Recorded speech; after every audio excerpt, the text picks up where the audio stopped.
Ayan, so actually kami rin ho naging biktima dito, no? Alam niyo ho ba na dito sa Pilipinas, maraming mga manufacturers na nanloloko sa mga brand owner. Bakit ba?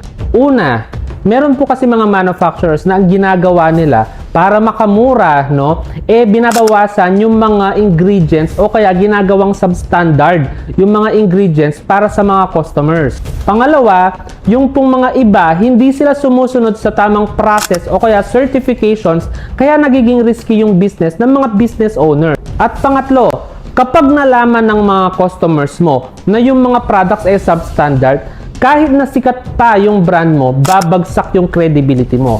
At ano pa ang matindi? Mahaharap ka sa legal issues dahil sa mga produktong defective. Ano ba yung pinupunto ko dito? Dapat po kasi lahat tayo mag-ingat sa pagpili ng mga trusted manufacturers para protected yung negosyo mo. Kasi safety ng mga consumers ang nakasalalay dito. So ano ho ang pwede nyong gawin?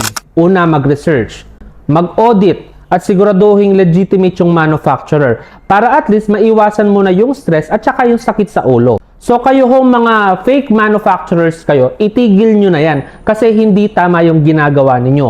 Kumikita kayo pero linoloko nyo yung mga ibang tao.